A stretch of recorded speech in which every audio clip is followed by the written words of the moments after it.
Treasury is just an interest-bearing dollar with an expiration date. A T-bill is much more cash-like. It's much more akin to printing money. If you buy T-bills and hold it for 1 year period of time, you are guaranteed to lose money. Now, if you're in Turkey or Lebanon or, Argentina, Venezuela, someplace like that, you're going to be happy to take the stable coins, no problem. But outside of that, I don't think that we're going to see, a new demand for T-bills. We have effectively lost sovereignty. Foreigners own about $65 trillion on a gross basis of US dollar denominated assets. We own much less than that. When you see a bottom in bank reserves, generally that is the bottom in Bitcoin too. Personally, my time horizon when it comes to Bitcoin is 10, 20, 30 years. So it all becomes, what is your time horizon? C3, okay, a millionaire. I'm a young money millionaire. All right. Good morning, good afternoon, good evening, everyone, and welcome to the Thursday edition of the Daily Stack. Today, it's the macro edition. We are hopping in with Robert. We have Infra. We have Adam. We are chatting through everything and anything Bitcoin related. And wow, what a day to go live. Bitcoin is what seems to be capitulating in the grand scheme of things. We're hoping this is a quick flash bounce, a drop, and a correction back up. But everyone else and their mom is discussing the bear market vibes that we're about to be entering. So let's jump straight into it. If you are tuning in on Rumble, on YouTube, on Twitter, drop in the comments, say hi, join our community, retweet the stream, give us some exposure and some love. We would muchly appreciate it. With that being said, let's begin with topic number one. On the right-hand side, we have everything from silver to gold to CBDs, but one of the top topics at the moment is good old Kevin Warsh, who was just elected in. Infra, what are we hopping into? Yeah, so a lot of folks seem to be quite worried about Kevin Warsh.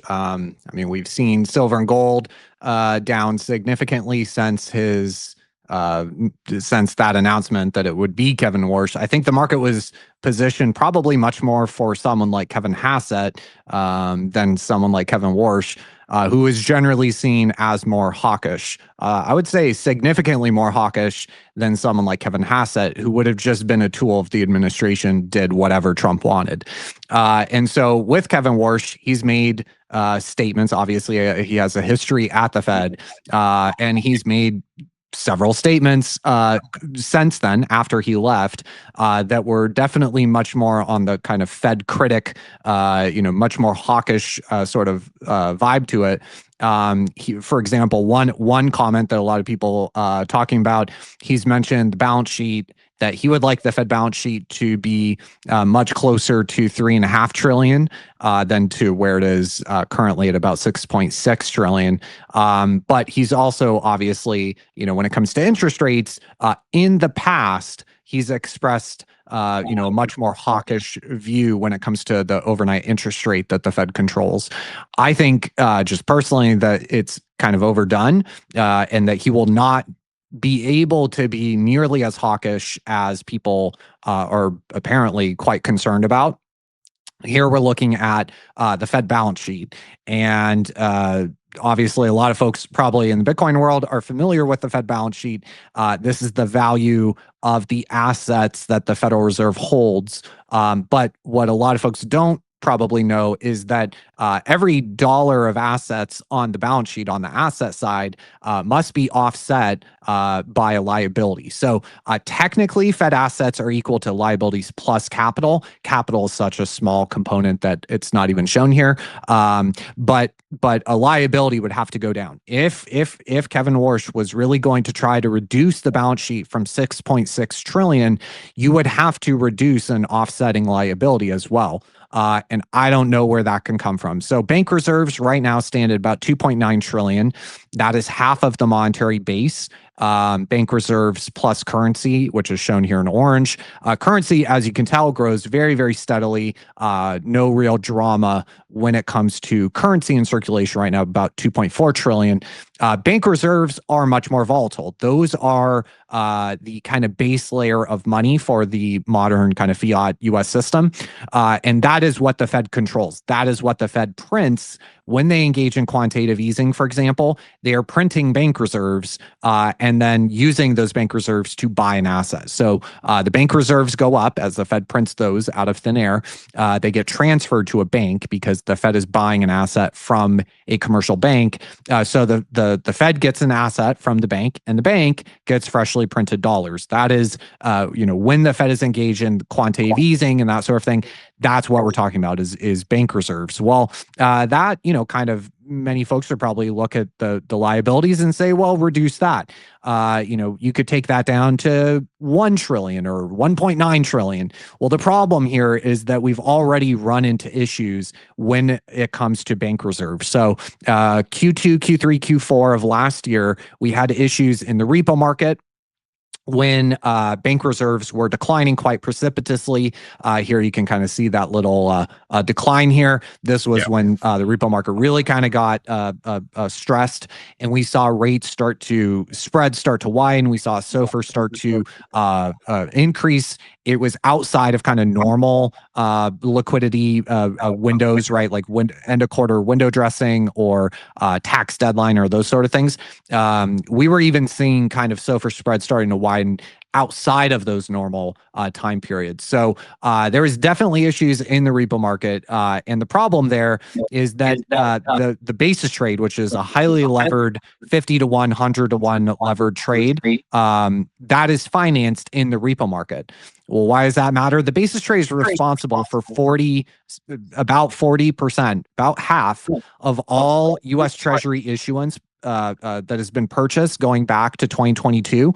About half of it has been financed in the repo market via this basis trade. So you can't let SOFR spreads widen. You can't let the repo market start to dysfunction, because then you remove basically the entity responsible for buying almost half of the debt.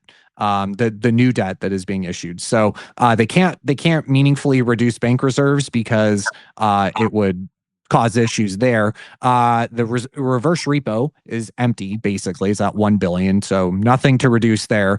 TGA, Treasury General Account, this is the government's checking account, right now about $1 trillion. You could theoretically reduce this. The problem is that just like normal people like to have a buffer in their checking account, the Fed does too. The Treasury does too. So you can't reduce the TGA because we're rolling so many T-bills every 5 days. There's about $600 billion worth of T-bill redemptions. And so we can't meaningfully reduce the TGA, which means if you can't meaningfully reduce the liabilities here, how are you going to reduce the assets? So with that all being said, I guess the real question is here, in terms of tying this back to Bitcoin, is this all just political posturing in terms of how he words certain things? And then secondly, on top of that, if I'm a Bitcoiner looking at this and I've been told that the narrative is Fed prints more, number go up. First of all, is that accurate? Because it looks like there's 5 or 6 different components of the Fed balance sheet here, and it's not a simple yes or no answer. B, if it is that simple, are we just looking at bank reserves as the yellow line for potentially reinserting that liquidity back into the system for a potential recovery in, say, Q3 of Q4 of this year, if the bear market is in? Yeah. So a number of things. So bank reserves, there is kind of a growing consensus within the monetary policy community and macro, serious macro folks, that bank reserves should grow in line with GDP. This has been kind of an emergent school of thought theory for the past year or so. And so, if GDP is growing at 3%, well, bank reserve should grow at 3% per year. So I think what is probably much more likely than a dramatic decrease in bank reserves and therefore, reduction in the balance sheet, some return to aggressive QT or something like that, is probably that the balance sheet stabilizes here And if anything, probably trends higher. I don't think that he's going to be nearly as hawkish as a lot of folks seem to be worried about. And as bank reserves go up, I've posted charts before, but this is generally correlated. Like when you see a bottom in bank reserves, generally that is the bottom in Bitcoin too, and it starts to head higher. So this is all also kind of like outside of putting aside the potential issue of a recession or a growth scare, in which case the balance sheet is going to go up. It'll be no different from any other deflationary shock. They will print a lot of money that'll create or cause the bank reserves. They'll print a lot of money. Bank reserves will go up, probably set a new high, and the balance sheet will go up, corresponding with that. So if you are in the, oh my God, the JOLTS data is really bad and the initial claim are spiking and challenger layoffs are spiking and we're about to go into a recession, maybe you do get an initial move sharply lower with Bitcoin, but the liquidity always comes. So it all becomes, what is your time horizon? Personally, my time horizon when it comes to what I do with regard to Bitcoin is 10, 20, 30 years. So I don't really mind the volatility. I try to buy it because again, my time horizon is so long. But if I was levered, some of these people that trade, perps and stuff, I would probably be a little concerned. Gotcha. Yeah, I know that makes total sense. Adam, I want to bring you in here. Are you looking at JOLTS, at jobs numbers, at any of these kind of macro conditions, and is that affecting kind of your overall view on Bitcoin, or are you more, hey, I'm a developer, I'm looking at this as a 10-year plus asset, and these kind of Bitcoin bull or bear markets over the next 12 months are really don't surprise you in the slightest? Yeah, I'm a little bit one foot in each camp. I'm certainly not a professional trader by any means, in the same sense that most people might refer to that being. Most of my trading is done trading fiat for Bitcoin and then trading Bitcoin for goods and services that improve my life. However, I do a fair bit of trading kind of on the side for fun, and investing, macro type stuff a little bit. It's not, like I said, it's not what I've spent most of my life doing, but I do have a little bit of fun, kind of just looking at different charts and making some money when I see opportunities. I recently just exited a short silver position that I started around a little over $100 mark, which was fun for me, but I got out of it mostly because of a lot of the uncertainty that I'm seeing with a lot of these indicators.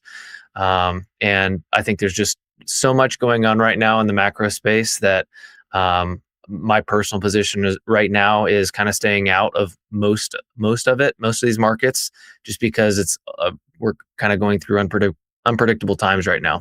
And if I was as smart as Robert, I would probably be in a different position, but I'm working on about half the IQ as he has. So I'm more of a buy and hold kind of guy on sats. But going back to the topic, I saw one of the comments that just got popped up here. Somebody said something about Trump ruining Bitcoin or something like that. I think that's, kind of funny. I wanted to share something real quick. It's not funny, but it's ironic that I just read from man, I'm going to have some trouble sharing my screen. I'm sorry. I didn't have this set up. Here we go. All right. So Magoo, he says, are you guys seeing my screen? Yeah. Yeah, real real. It's on the main screen. I legitimately think Bitcoin price would be higher right now if Kamala Harris won the election. I couldn't help but to laugh at that. I think that there might actually be some truth to that. I don't know if we'd be in a better place necessarily, all around. Who knows? But I do want to bring up the political factor because it does play a big part into the short and near term price action of Bitcoin and Bitcoin adjacent investments, and really the market as a whole. And I want to say, like, I think, speaking from the Trump administration, from what I've seen, is a lot of the opposite of what I had expected initially. I think for the first 6 months, we were on a good track, speaking from a Bitcoin perspective, and I think from starting maybe June or so of last year, things have, I think, deteriorated on his Bitcoin position. Not to say that I know what he's doing or thinking, but I haven't seen any really good actionable policies come out of the Trump administration, aside from promoting and undergirding the foundation of what I think is going to be the foundation of the what I would consider the CBDC that we're kind of trying to roll into. I think that is coming to the United States. I think it's kind of in a way already here through the guise of stablecoins. Maybe we can get into that more later if you guys want, but I just want to kind of bring that up because that's kind of the way that I'm looking at this. And as I'm looking at things like Kevin Warsh, for example, this is a guy who's been vocally pro CBDC. He has said, he's on the record saying that he wants a CBDC in the United States to compete with China's. And I think this is why I'm scared of Kevin Warsh. It's not necessarily because of his monetary or fiscal policy, but his overall view and perspective on money in general does worry me a little bit, because he's got this CBDC mindset. He's a central planner, and I am personally, not. So it's just I don't think it's necessarily a threat to Bitcoin, especially in the long term. But it does worry me from the perspective of being a U.S. citizen and potentially being subjected to somebody who has a ton of power that has an intention of fostering and growing a CBDC in the U.S. So yeah, just wanted to mention that. That's where I stand. I don't know if you guys have any thoughts on those. So I think what would be interesting is maybe to get Infra's take on the CBDC itself, and how that would filter into how money gets distributed through the economy, because that's really what it comes down to, is control that CBDC is providing to the central authority whose blockchain is issued on. And if that's going to govern how money is distributed, Infra, I'm curious on your end as to how that might affect the fiscal deficits, the trade deficit, how money is really, controlled through interest rate policy at the moment, and through other policies as well. Yeah, I mean, CBDCs open up a lot of possibilities. You could program money so that it expires, right? And like you have to spend it. For example, like there are basically endless possibilities with a full-blown CBDC that would be pretty difficult for the way I look at things to model out. I would say that there's probably a difference between a CBDC when it comes to the M0, which is the bank reserves and currency, right? The base money. Having a CBDC in M0 is probably a lot different than having a CBDC for the M2, which is the broad money. That's your checking account, money market fund, that sort of thing. So I think that there's probably a huge difference when it comes to things, for example, like the velocity of money, which is a critical component when it comes to measuring economic activity and output and inflation and that sort of thing. M2 velocity, which by the way has been plummeting going back to 2001. That was the peak in the velocity of M2, which is again the kind of the broad money. And airdropping money to, look, in a world, I don't have the right brain for modeling this stuff out, but in a world, say 20, 30 years from now, where AI has caused 30% unemployment rate, and there's UBI, that UBI, if it was done by a CBDC, number one, you could program it in various different ways, but that kind of money has way higher velocity.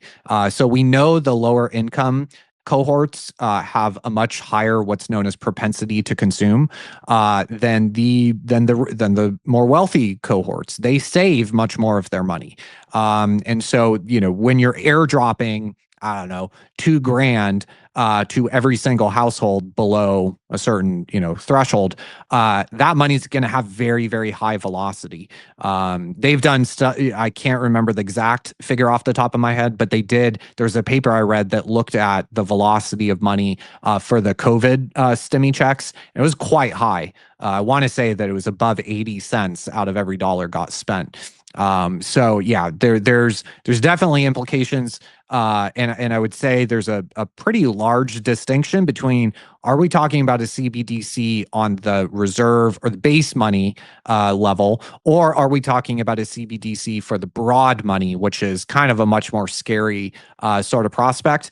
Everything that I've seen out of like the Fed and kind of the think tanks that feed into what the Fed is going to think have more oriented to the base, a CBDC for the base layer of money, the M0, if anything, right? So, yeah, it would depend a lot on, are we talking M0, M2 when it comes to, which layer we're targeting, how programmable, what program is put on it. If you're not allowed to save it, and it expires, well, that could be very inflationary. I think that, again, the marginal propensity to consume of kind of lower and middle income cohorts is so high that, you start talking about a UBI sort of thing that is done via CBDC. That money is going to have very high velocity to it. So, yeah, a lot of potentials. And just to clarify, sorry, Adam, before you hop back in, the primary goal behind the velocity of money increasing is in order to promote spending and GDP so we can grow our way out of this debt? Or what is the kind of the underlying, besides, obviously controlling the money supply, which is the goal of all centralized authorities somewhere? Yeah, if you can get the real economy to start, if you can increase the velocity of money, and look, it's very inflationary. It's not without its trade-off or side effect. But yeah, if you can increase the velocity of money, that's theoretically good for kind of the real economy, which I've been arguing, for the past 25 years, the real economy has been kind of decaying in favor of this kind of hyper financialized casino economy thing that we have now. So a return to, if they're really serious about reindustrialization and balancing trade, which would, by the way, end the dollar's reserve currency status. If they're really serious about, kind of restructuring the U.S. economy and trying to rebuild, the real economy, how you do that in a world of increasing AI and robotics, I'm not sure. I think we should try, but I think that sort of thing could be difficult in the world of AI and robotics. But look, the other side to it too, that loops into Kevin Warsh is, people talking about him hiking rates, I think, are way off base. Like, fiscal dominance did not just magically disappear. We're still spending 23% of every dollar in tax revenue on interest. Interest is still growing at 15%, if not arguably even higher.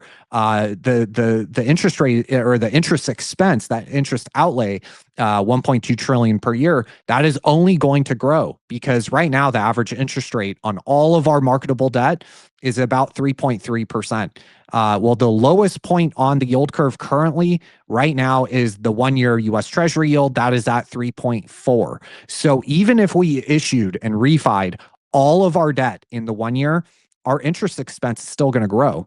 So they have to get the overnight interest rate lower. They have to make the dollar cheaper, right? Because when we're talking about the Fed and the interest rate policy, what we're really talking about is the price of a dollar, the price of money, which is the interest rate associated with it. So they need to make the dollar cheaper by lowering that interest rate, the overnight interest rate, which will therefore lower the T-bill yields. And we know we're issuing and rolling a lot of our debt there. So that is one way to address the burgeoning deficit, that is still 6% of GDP. The best way to address it, not cut Social Security or Medicare, that's never going to happen politically. You go after the interest. Right now, interest is a huge component. It's the fastest growing component. Just run negative real rates, right? Cut the Fed funds, make money cheaper, make the dollar cheaper, cut that overnight interest rate. You get a steeper yield curve. Steeper yield curve is good for private credit creation for the banks, right? It's good for financials because they borrow short, lend long. So they're incentivized to borrow short, lend long. And, you get a kind of reflexive loop. Now, again, there's a trade-off, which is higher inflation and kind of higher activity if it's not offset by huge productivity gains. But yeah, you lower the Fed funds, you create a steeper yield curve that incentivizes the private banks to come in, and more money printing from the private banks, which kind of feeds on boosting economic output for the real economy. Yeah, I want to bring something up related to that, because I agree. They want to make the dollar cheaper. They want to lower the cost of the dollar.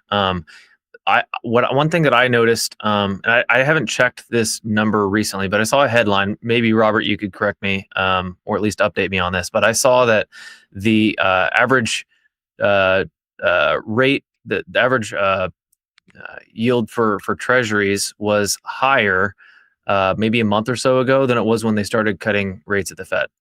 Yes, that's correct. Longer term rates, and we've never seen this before, really. At least the data I've looked at, going back to the 50s, 60s, we've never seen the Fed start a rate cut cycle and the 30-year U.S. Treasury yield go up. So when the Fed started to cut, the 30-year U.S. Treasury was at 3.97. It is now at 4.88. So it has gone up by about 100 basis points in the wrong direction. Normally, when the Fed starts to cut, rates come down, whether it be the long end rates or the short end rates, but the short end rates fall the fastest. That is what's known as a bull steepener. It's bullish for bonds. And that's generally what you see in a rate cutting cycle. That is not what we've seen. We've seen the 10-year Treasury yield go up, 30-year Treasury yield go up, 20-year, 5-year, 7-year, 3-year. The vast majority of the curve has gone up since the Fed started to cut. So what that says to a layman like me is that their strategy isn't working, and they've got to find a way to get more appeal to just the bond market in general. That's kind of what I'm seeing. Well, on topic, you were talking about broad money and base money for CBDCs, and I want to share something real quick.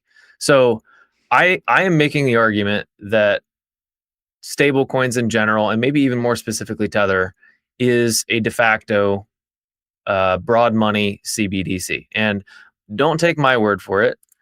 Take the CEO of Tether's word, Paolo Ordoino. Let me share my screen with you. He says himself, "We will become the gold central bank in a post-dollar world." And the reason why I bring this up is because the common argument against this case was that Tether is not centralized. They're not a centralized bank. The CEO himself is literally telling us that they will become a gold central bank, using those exact words. So I'm just going to use his words, not mine, to make this case.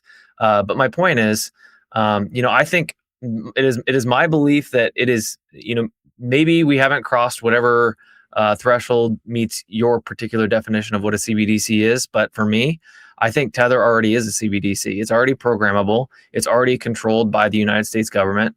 We've seen billions and billions of dollars worth of Tether frozen at the direction of the Department of Justice, and they can effectively control everybody's money that's using this platform. Now, obviously, that is a little bit of an exaggeration, but to some degree, they are able to programmatically control the people that are using this currency. The U.S. government is, which is, of course, the argument is no, Tether is a central, a private issuer, and they're not a central bank. Well, here we have the CEO rejecting that premise. So my point is, I think Tether is effectively a de facto CBDC for broad money, and I think it's already here. And the only question is how long until we legitimize it. Yeah, ultimately, yeah, I want to disagree that like all the building blocks are there kind of already, right, with Tether, Right. because They also own a ton of gold, right? So Tether might, you say that they're not a central bank, but in de facto they are. They're sitting on $24 billion worth of gold, in addition to the fact that they obviously have the stablecoin itself and can programmably decide how they want to move that money around on behalf of their quote unquote end users, which is the bulk of the market today. Yeah, and one of the other points is, it's a very convenient opportunity for the Treasury, or for the U.S. to offload Treasuries, and increase demand for Treasuries. Like we were saying earlier, they want to find a way to bring the rates down, and in order to do that, you have to increase the demand. Well, this is one really great way. In fact, Tether is one of the largest purchasers of Treasuries in the world. And so, they're actively helping to bring the rates down. It's not working at the Fed, like we already discussed. They're trying to lower rates. I think they're in a bad spot because you mentioned earlier, Robert, like we need to lower rates. We need to. Like rates have to come down. The market rates have to come down. The public rates have to come down. But if the Fed rates, Fed rate control isn't working, if we can't lower rates and it's not reflected in the overall market, then there's a huge problem there. yeah, there is always demand for U.S. Treasuries at the short end. Like we regularly have auctions of a T-bill 3-month or a 6-month bill or auction that are like $100 billion in a single auction, and the bid to cover will be like 3.5, where the normal bid to cover on a 10-year is 2.5. There is demand for sure at the short end. There is a side effect to this, which is that financing your government in the cash market, basically, is very emerging market like. It's very inflationary. T-bills are much more money like, because a treasury is just an interest bearing dollar with an expiration date. A T-bill is much more cash like. It's much more akin to printing money, and those T-bills are much less volatile than a 30-year, for example, meaning they can be more readily levered. The haircut that you might take on it to lever it up is much lower because they basically don't move in price. And so, it's much more inflationary. It's much more stimulatory, but that's where the demand is right now, is in T-bills.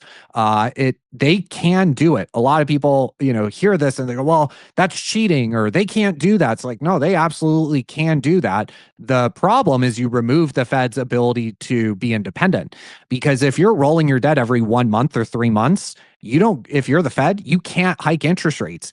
Inflation could go to 6% at the next CPI print, and you want to be able to hike interest rates, because if you hike interest rates, well, within a month to 6 months, all of your debt is going to be, because T-bill rates just follow the Fed, all of your debt is going to be refied at a much higher rate. That's going to blow out interest expense, therefore blow out the deficit, therefore blow out bond supply. And you can get into a reflexive kind of debt doom loop. So there are consequences, which is you remove the Fed's independence or ability to actually set, independent monetary policy with respect to the interest rate. But you also, it's kind of more stimulatory. It's more run out hot. It's more inflationary, whatever you want to call it. But they can absolutely do that. That is where the demand is. I would just make the caveat that, in a world where, say, the Fed funds is 1% and inflation is 3.5 or 4, you're talking about a negative real yield. What that means is if you buy T-bills and hold it for 1 year period of time, you are guaranteed to lose money. Now, if you're in Turkey or Lebanon or, Argentina, Venezuela, someplace like that, you're going to be happy to take the stable coins, no problem. But, outside of that, I kind of question how much demand. I don't think that we're going to see, $1 trillion, $2 trillion, $3 trillion of new demand for T-bills. I think that some money will shift from one pocket to another, right? Take $100 out of your right pocket, put it in the left pocket, but that's not new demand. Actually a net increase in new demand. Remember, just kind of for comparison, JP Morgan said, I think 350 billion of new T-bill demand.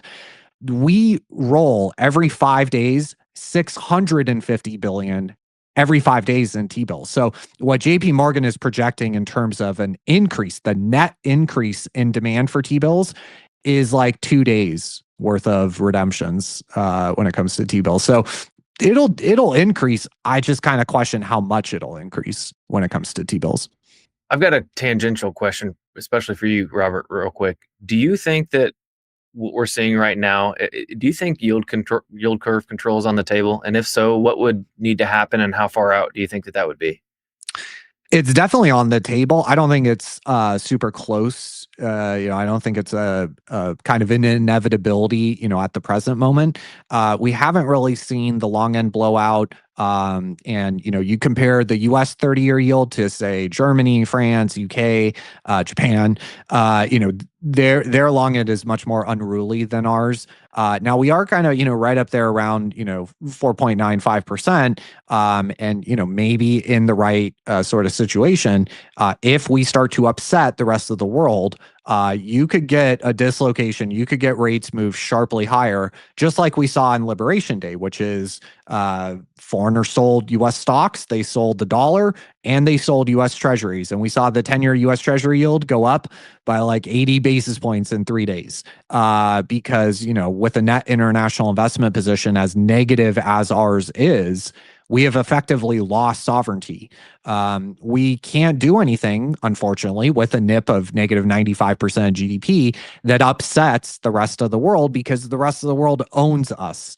So you could see a situation, I guess where I'm going with this, you could see a situation where Trump ratchets up the tension against the rest of the world, maybe new tariff threats or, some kind of aggravation towards the rest of the world where they go, okay, we're done with this, dump, 20 billion in US Treasuries and then dump the dollar.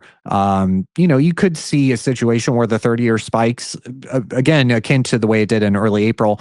Then you might see a QE, a more aggressive QE. I mean, we shouldn't forget that we already started it's not called QE, but it's effectively QE, which is, the Fed is printing bank reserves again, and they are using those bank reserves to buy T-bills because there were so many, the degree of dislocation in the repo market was such that it was concerning to them. And so they had to start buying T-bills to make sure short end rates didn't get too out of control, blow up the repo market, which would blow up the basis rate, which would blow up, a huge amount of U.S. Treasury, net increase. So, I think, it's definitely possible given kind of the right sequence of events. We are definitely not in a super strong position. We kind of have to thread a needle where we don't make the rest of the world super upset, because if we do, they own us. Literally, they own our equities. They own our U.S. Treasuries. They own our corporate bonds. They own our real estate, our net international investment position that foreigners own about $65 trillion on a gross basis of U.S. dollar denominated assets. We own much less than that. The NIP is the difference between what we own of theirs and what they own of us. So they could start dumping, and that could cause long end rates to shoot higher. That could cause them to kind of come in and say, okay, instead of 50 billion of these T-bill purchases every month, we're going to do 70 billion, and 50 billion is T-bill still, and the extra 20 billion is going to go at the long end. That's probably how it progresses, over time, because the real world is priced off the 10-year, not off the Fed funds. Mortgages, car loans, small business loans, all that kind of stuff priced off the 10-year. And the 10-year has gone up since the Fed started to cut from about 3.6 up to about 4.2. It's gone up. And again, this never really has happened before in a cutting cycle. So, I think that it's definitely a possibility. I don't think it's kind of like super inevitable, like, it's a guarantee. I don't think we're that close, but I do think that it's definitely a possibility. So I guess on that, sorry, Adam, I do want to bring this back into your wheelhouse as well, because we got a question from Maddie Nelson, which I think ties into this. Where is your head at with the 10-year over the next 5 years? And I mean, specifically, if you're a millennial looking to buy a home, where does that 10-year go, in your opinion? Gun to your head. In my opinion? Yeah. Um, well, the 10-year. So when it comes to buying a home, the mortgage rate there is priced off the 10-year, but there's a spread between the mortgage rate and the 10-year Treasury yield. That spread was quite wide back in, say, 2022, 2023. It's been declining. But that spread, I think, is really what they're going to try to target. And if you listen to people like Rick Reeder, who's chief investment officer of BlackRock, obviously pretty in the know guy when it comes to markets and plumbing and all these kind of things. He did an interview with Bloomberg where he talked about the best way to get lower mortgage rates is to decrease bond market volatility. And this is because bond market volatility and that mortgage spread that I was talking about are basically the same chart. So I'll try to pull it up here real quick. But the MOVE index is basically the VIX for the bond market. And that is essentially the same thing as the mortgage rate minus the 10-year Treasury. So the degree to which the mortgage rate is above the 10-year Treasury, they're basically the same line. So if you can decrease bond market volatility through the MOVE index, you can decrease this spread and get effectively a lower mortgage rate. So that's probably what they try to target.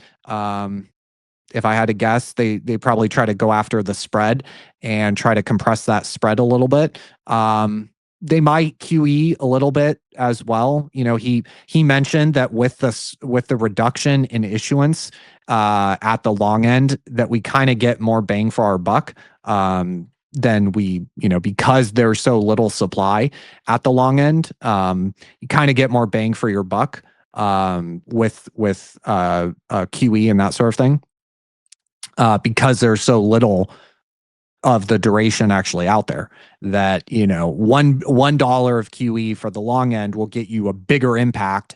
And this is all stuff that Rick Reeder was saying, in his interview with Bloomberg. So for some reason, I'm not able to pull up the right mortgage rate. But the long-term data shows that, I would encourage people to look at this. It's basically the same chart. So I think that'll be, that's what Rick Reeder suggested, is to try to decrease bond market volatility. That'll compress the spread, and you'll get, even if the 10-year goes nowhere, you'll get a lower mortgage rate. And that's what's been happening for the past, 2 years, 3 years. Gotcha. So we're bullish on the US 10-year? No, definitely not. You couldn't pay me to buy the 10-year here. Well, you could, but a much higher interest rate. But trying to short it is not. I don't have a clear, there's so much potential for not manipulation, but manipulation. I think trying to trade things like the 10-year in an environment like we're in is probably pointless. So, I think that they will try to get lower mortgage rates because, Trump and every populist leader realizes that, this is what you have to do. Populism is all about, delivering promises to the disadvantaged folks right now. That's young people.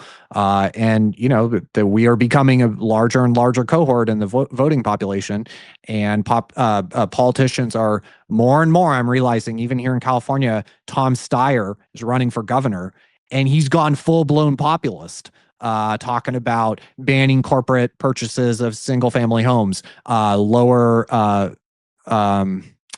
zoning fees, and regulations on the zoning side. They're all going populist because young people are becoming a larger and larger share of the voting population. We're more and more disenfranchised. So, there's going to be continued efforts to get lower mortgage rates to try to stimulate demand and kind of improve affordability. Yeah. Well, let's hope that they do move down, because if I'm looking to buy a home anytime soon, would certainly help. I did want to transition over to ISM, because I came across this tweet the other day from our good friend Sminston, who's a friend of the stream. And I've seen this doing the rounds recently in terms of a potential significant uptick in the ISM. I know there are a lot of macro pundits out there who are tracking ISM and the business cycle, specifically, like the Raoul Powells of Twitter, Bitcoin Twitter. and using it as potentially a lead lag indicator for future liquidity, future price pumps. I'm not necessarily bullish on Bitcoin reversing tomorrow, but if there ever was a narrative that would justify that price action, I believe this would certainly be it. And I guess I want to challenge both you and Adam on this because it's something that's interesting and definitely worth keeping an eye on.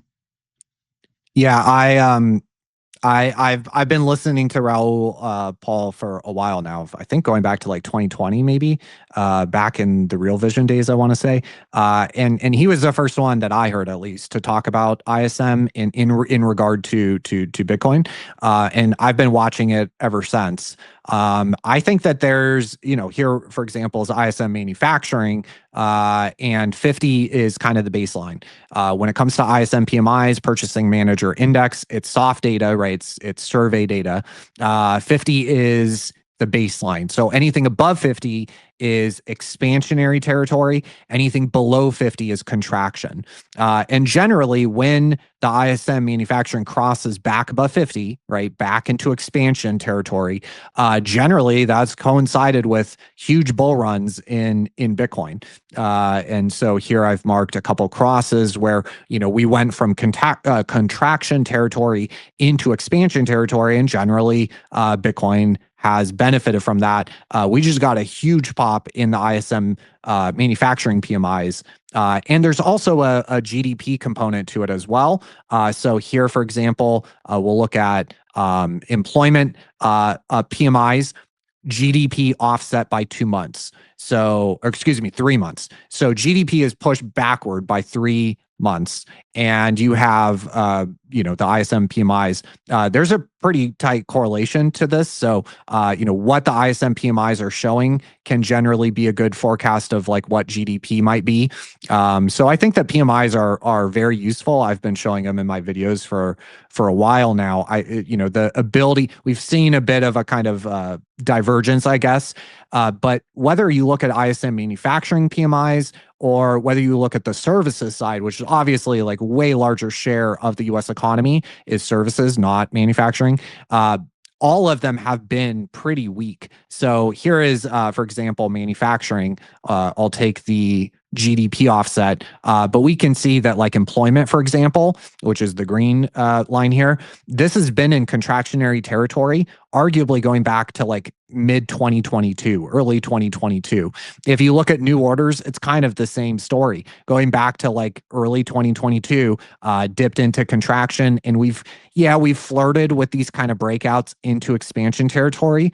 But generally, like we've been, if you were to pull a moving average or something, we've generally been below 50. Now, this is manufacturing. Here's the services side, which has been, stronger, still not great, but definitely stronger on the services side, which, also has a correlation to inflation. I use ISM prices a lot with my inflation videos because it's a fairly good barometer of where CPI is going to be in about 2 or 3 months.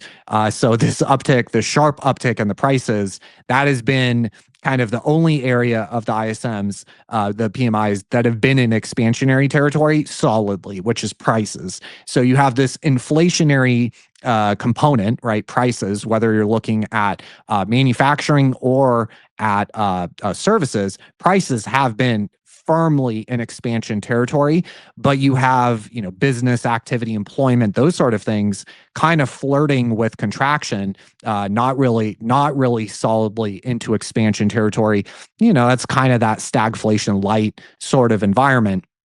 But generally, to see an uptick like just to confirm, this increase in prices without the corresponding, let's say those green and orange lines, that would indicate that these are not being absorbed by businesses. Is that an accurate representation? And they're passing all of that on to the end consumer, or not necessarily?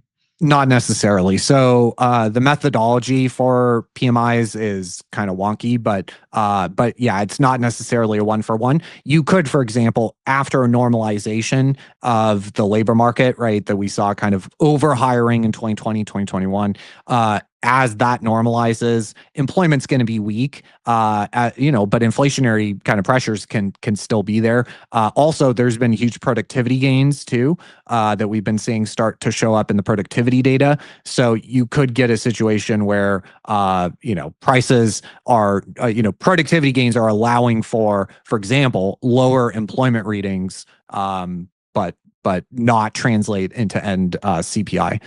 But this is not like a percentage, right? We're looking at an index, and the way that the index subcomponent is measured is wonky. I've tried to look at it and tried to make sense of it, but it's a little too wonky even for me to make sense of how exactly it's calculated. But just from a pure kind of correlation standpoint, higher ISM services prices, which is the white line, or with manufacturing, generally that does correspond to higher inflation. Pretty one for one with about a 2-month, 3-month lag. Gotcha. Okay, so if there is a 2 to 3 month lag, I mean, how does that feed into Bitcoin at the end of the day? I mean, is this potentially a useful indicator at all, or is this mostly backward looking? No, ISM is definitely much more forward looking, or maybe not forward looking, but much more current than a lot of like the hard official data. It's definitely predictive and useful, very useful, I would argue. But yeah, when it comes to if we are really starting kind of this cyclical upturn in kind of the real economy, we've seen the equity market start to kind of price that in, and we've seen a broadening out. If you look at like SPY relative to RSP or QQQ relative to IWM or those sort of charts, we've seen the market has been actually kind of under the surface positioning for broadening out in a cyclical upturn for months now. I would argue that's probably good for Bitcoin. The problem becomes that for whatever reason, Bitcoin is trading 100% like a lockstep with IGV, which is the software ETF. Yeah. I was going to get into that. We have that on the topics as well. So maybe we dive into that IGV correlation because it is fascinating how tightly those are trading 1-to-1.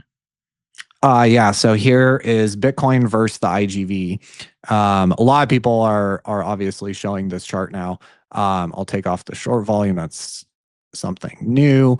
But yeah, so it's extremely tightly correlated. And software has been getting hammered on AI concern, right? That AI is going to kind of eat away at software. So you've seen it trading basically tick for tick with the IGV. So if we're trading with the IGV, even though Bitcoin is a software, it's not a software company with revenue or anything. It's kind of dumb that it would be trading 1-for-1 with IGV.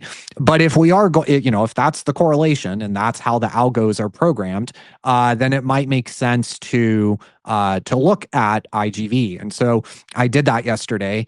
Here's IGV. In my opinion, it looks pretty capitulatory. I mean, the daily RSI is at 15. You have that kind of like accelerating parabola to the downside, which generally marks a capitulatory event. One way to tell is the spike in volume. So we can see that over the past 2 days, the volume, I mean, we still have a couple hours here for today, but definitely yesterday, we had like 4x the normal daily volume. And again, it's corresponding to kind of a waterfall sort of price action. That generally marks the bottom. We've also seen short interest or short sale volume just absolutely skyrocket. And so again, generally is kind of thing that you see at the bottom. So kind of raises the question, like, it's not to say today is the low, right? This could go on another couple days or something, but we're probably getting close. Generally, when you see, short volume spiking, the underlying trading volume spiking 4x the average daily volume, the kind of waterfall sort of price action, generally that is the bottom or very close to the bottom. And I've been using more and more recently, I've been noticing that CNBC is pretty good contra indicator when they were talking really poor stuff about Boeing and Intel. And I went and looked at the charts. I was like, ooh, these look like great longs. Sure enough, like those periods of time, if I'd gone long, were like the perfect entries. And the same thing is true for stuff going, moving to the downside. So they are talking a lot about the IGV trade, about software diverging from semis, and all that kind of thing. So that's kind of another soft indicator that you could add to the IGV story. That CNBC is kind of pushing it more and more. We're probably pretty close to all the smart money is already short or out, in my opinion. And so, you're getting pretty close to, oh, I heard on CNBC I should go short software. Your Uber driver telling you. We're probably pretty close to a low here in IGV. And if we're close to a low in IGV, and it's so tightly correlated with Bitcoin, maybe Bitcoin gets a bounce. It's kind of a thought. Adam, what are your thoughts? Like, I mean, from your standpoint, does it at least feel like there's a high probability that the bottom is in, regardless of price? Ignore the 65K on the screen, which it looks like Bitcoin's down another $2,000 in the last hour. But what are your spidey senses telling you in terms of where we are? Well, I had been saying, I don't know, since literally forever, since people have been coming up with this idea that cycle theory is dead.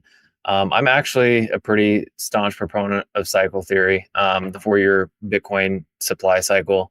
I think that actually has a pretty big impact. I did give myself plenty of room over the last few months to give myself an opportunity to kind of back out of that. But I definitely still said that I think that we will see a repeat of the last few epochs of what we saw in the charts, just specifically looking at the US dollar to Bitcoin chart in the 4-year cycles. So I think that I am definitely sliding back more into that. One area where I was wrong is I was expecting another higher high after around 125K or so. I did not feel like that was the top. But we're sitting where we are right now. It's starting to look a lot like a repeat of historical cycles. And I don't know. I want to give it a few more days just to see where this current price action shakes out at. See if it stabilizes, see if it rebounds. But if it stays down here, I'd say for maybe if we're not above 90K in 30 to 60 days from now, I think that we're just going to have to essentially wait for the next cycle. And I know that there's a lot of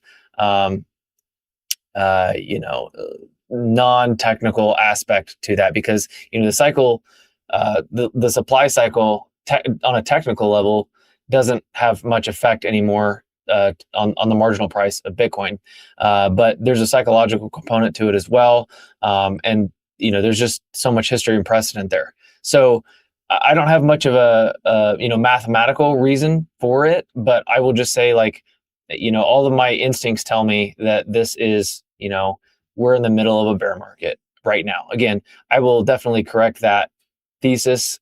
Like I said, if we hit, 90K or above in the next 30 to 60 days, I will flip back to bull. But right now, I think we're in a bear. That's my belief.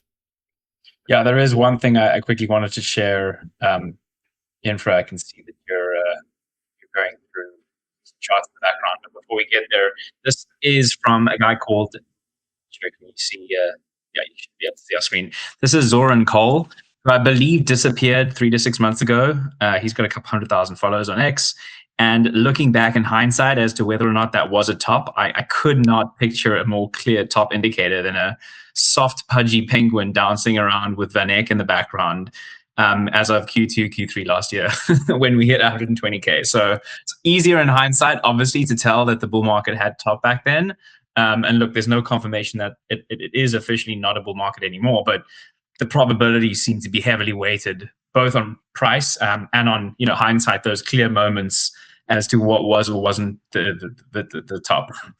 Well, if we're free to expand on anecdotes, I do think it is interesting that, and I've actually said this fairly recently as well. I think that there is some evidence of a coordinated attack on Bitcoin right now, and I think that if you know what you're looking for, it becomes pretty convincing that there's something going on behind the scenes. So if you're looking at the timing, look at the STRC chart stretch from strategy, and look at these I guess capitulation events that have happened. The first one was around October 10th, and that was when STRC had essentially reached its par value. Okay, so the week of October 10th, which would have been like, I think like October 6th or 7th or something like that, STRC began its official, par value ATM process. And then we had October 10th happen, and that's when, of course, that big Bitcoin crash happened, and the subsequent crypto and stock market crashes too, but specifically Bitcoin. And then look what just happened, a few weeks ago as STRC reached its stride again. We had the same thing happen, and you have the Epstein files that get released at the exact same time. You have this. I don't know if you guys saw in the news. There was a kidnapping of some famous talk show host's mother, and they're asking for ransom in Bitcoin, and that's always a top talking point whenever this is hitting the news, which I find interesting. It's almost like they're going out of their way to slander Bitcoin, and I feel like there's just a lot of other things too that are just timing wise very interesting around when Stretch is hitting par. So a lot of speculation there, a lot of tinfoil hat stuff, but it's definitely something that I'm watching. I mean, it might sound tinfoil hat, but when you put a lot of these pieces together, the probabilities that it isn't not necessarily a coordinated attack, but at least some large central entities trying to manipulate the price in order to follow their own incentives, it's difficult to kind of fight back against that, right? Yeah, it's at least interesting. Yeah. Well, look, let's leave it there. I do want to be prompt. We are going to end it at 1:30 Eastern. Guys, thank you so much for your insights. Robert, again, hopping on and just crushing it on the macro side. Super interesting stuff. Adam, great meeting you and having you on for the first time. We'll have to do this again soon. Love the steak and shake hat. If that is what that is. It looks like that's stack and sats. There we go. Maybe. Beautiful, beautiful. But guys, we're going to leave it there. Thank you everyone for tuning in and watching. We will catch you next week, Thursday, for the Daily Stack Macro. Please give us a like and reshare the stream. We are hopping on for another 30 minutes with Cam from OnRamp, so stay tuned.